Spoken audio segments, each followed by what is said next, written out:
Okay, let's unpack this. Today, we're diving into um, a unique and rather intense piece of source material. Yeah. It describes a journey many might find hard to imagine. Yeah. It sort of lays out this progression of experiences for someone who believes they are a, quote, targeted individual. Right. And what's really compelling here, I think, is how this document frames that experience. It outlines a structured, almost systematic journey, Uh-huh.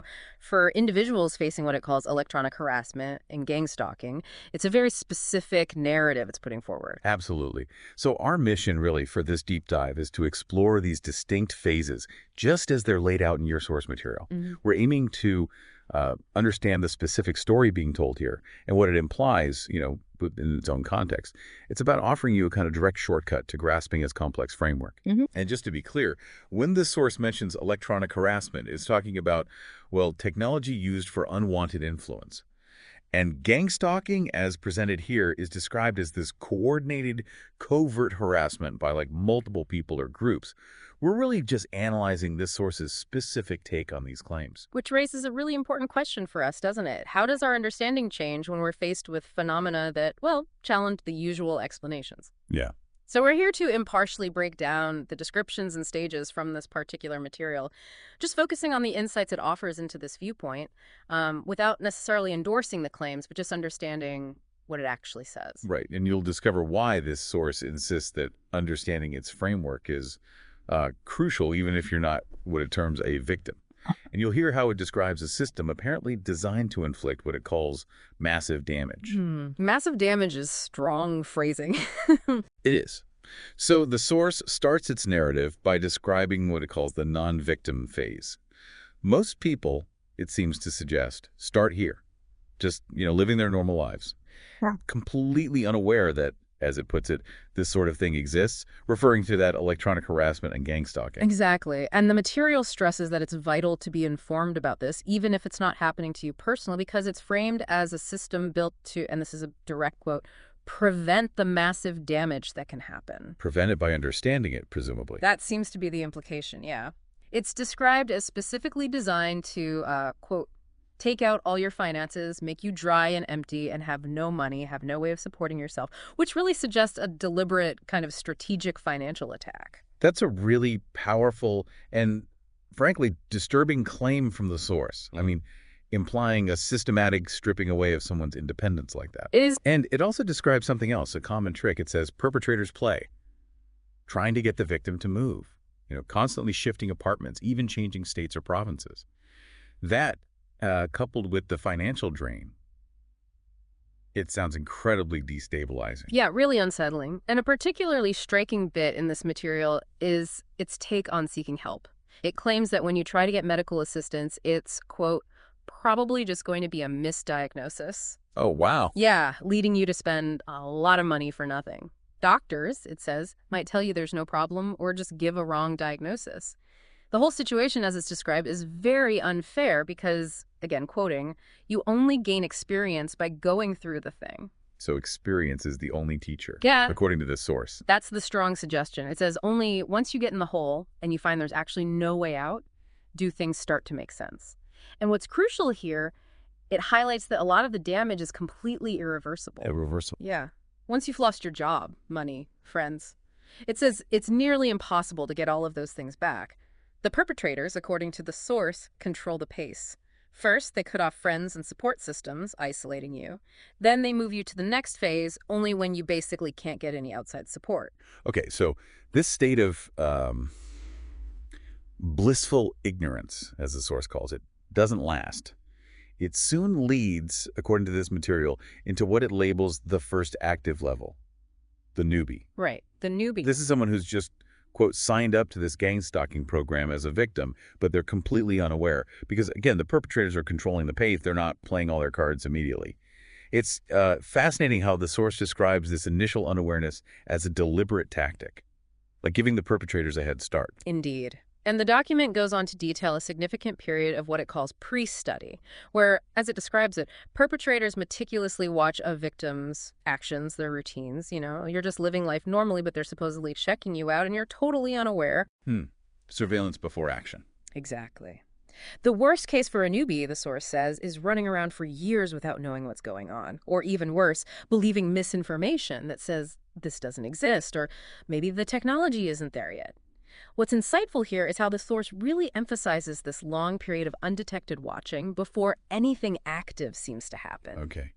Then, perhaps, within months, Yeah. you move to the next level. Level 2. This is where strange events start happening, maybe at work, around the house, or even, quote, a lot of madness whenever you're in public. Goodness. That's the word it uses, yeah. Yeah.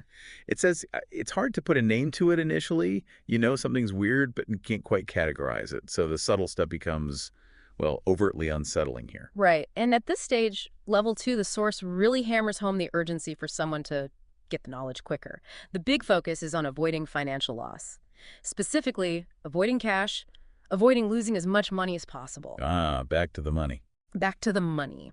Money is presented as the key here because once you're broke, it's very, very difficult. It stresses trying to hold on to the job as much as possible because the trick that they play, according to the source, is that your job is your means of making money, and they know very well they're going to make it impossible for you to get the next job. Wow. It paints a picture where financial vulnerability isn't just a side effect, it's like a central goal of the whole thing. It's quite a claim. So after months and months of all of these crazy events, you then move into level 3, getting the first knowledge. Okay. This is when you begin to know the terminology, things like gang stalking. The source notes that initially this information might be very hard to digest. It doesn't seem believable or logical, and it's hard to figure out the motive behind it all. This really sounds like a critical turning point in how the individual understands what's happening, moving from just confusion to actually, like, conceptualizing it. Right. But after some experience, the source explains, you would soon find out that those people are actually getting paid. It's all a money-making scheme. It's just another way of making profits. A money-making scheme. That's the motive presented. That's what the source claims is the underlying motive. And it says the biggest mistake at this level, level 3, is to be in denial or disbelief, or to just remain in this phase for too long. This is also where the source highlights the prevalence of misinformation info, deliberately made to keep you in the dark and as uninformed as possible. That's, quote, the whole game of misinformation. What's really insightful here, I think, isn't just what the source says about these levels, but how it frames knowledge. It implies that real understanding is almost exclusively gained through, well, painful personal experience. It pretty much dismisses outside perspectives. Yeah, that experiential aspect seems key. Fortunately, the source says many victims do progress to level 4.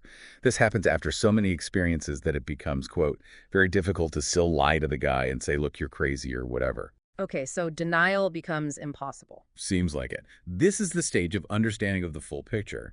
Comprehending that, in its words, electronic harassment and gang stalking, organized stalking, it's all a system. You understand almost the A to Z. It sounds like a moment of full, undeniable realization for the individual, according to this source anyway. Okay.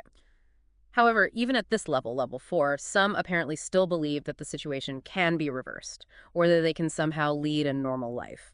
The source points out there's still a lot of misinformation out there suggesting solutions like a microchip, or it's a nano implant, or it's an RFID chip that gets implanted into your body and then you can go to surgery. Right, I've heard those kinds of theories mentioned in relation to this topic. Yeah, and the source claims people pay lots of money to remove it, but that it's probably not the case. Similarly, others might believe they can lodge a lawsuit or create a case and actually think that they can win. The material skepticism towards, conventional fixes and outside help is a really consistent thread here. It really is. And finally, we reach level 5, the experience stage.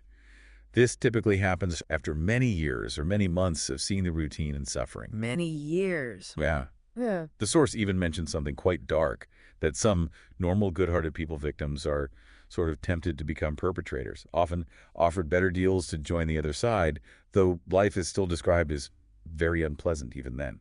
That's a really disturbing claim from the source, suggesting this almost inevitable pressure towards a difficult choice. That is disturbing.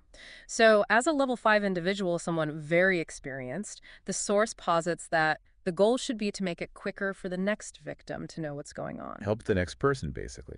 Exactly. It estimates most victims spend a minimum of 2 to 3 years losing cash, losing friends, running around in circles, and not knowing what it is that's going on. The simple trick there, according to the source, is just to sit still and know that this is all of the events are orchestrated, all the events are sort of artificial and made. This really speaks to the source's core message that gaining understanding, that knowledge, is the ultimate form of resistance. Sit still and understand. And the source adds that a lot of these so-called victims are actually good working people with lots of skills, people who are very intelligent, people who are, they're not criminals, they're educated. Mm-hmm. It asks you to imagine if all of us would have to come together and move on to the next generation, not just sobbing and feeling sorry for ourselves, but strategically coming up with ideas of trying to make this whole thing stop. So, a call for collective, strategic action based on shared experience. The ultimate goal for anyone at level 5, the source concludes, really should be to make this thing stop as quickly as possible. So what does this all mean for you, the listener? We've journeyed through a pretty detailed narrative here, understanding how your source maps out this progression from, well, blissful unawareness right through to a deep-seated comprehension of what it defines as an orchestrated money-making scheme, with profound financial, social, and psychological impacts described. It's definitely a very particular lens through which to view these kinds of experiences. Yeah, and if we connect this to the bigger picture, the source really emphasizes the experiential nature of this understanding. It suggests that knowledge is only truly gained by living through these events it describes. Right, that personal experience element again. Exactly. And it also cautions against common pitfalls like denial or believing what it calls deliberate misinformation. And it discusses those common misconceptions about remedies like surgery or lawsuits, consistently pushing back against, conventional solutions. We really hope this deep dive into your source material has offered you a clearer, more structured understanding of what is, undeniably, a complex and often bewildering narrative. It's about quickly getting to the heart of what the material itself means for someone experiencing these described phases, providing that shortcut to knowledge, as it were. Mm-hmm. And the source ends with a really powerful call to action, specifically for those it puts at the experience level, level 5, suggesting their goal should be to speed up the understanding for future victims, saving them years of described suffering and loss. Yeah. It also posits that many victims, as it calls them, are intelligent, skilled, educated people who, if they united, could potentially make this whole thing start. Which I think raises an important final question for you. How might the act of sharing knowledge, even within a challenging and, let's face it, unconventional framework like the one we've explored today from this source, how might that act empower individuals or shift their approach to experiences that feel otherwise overwhelming?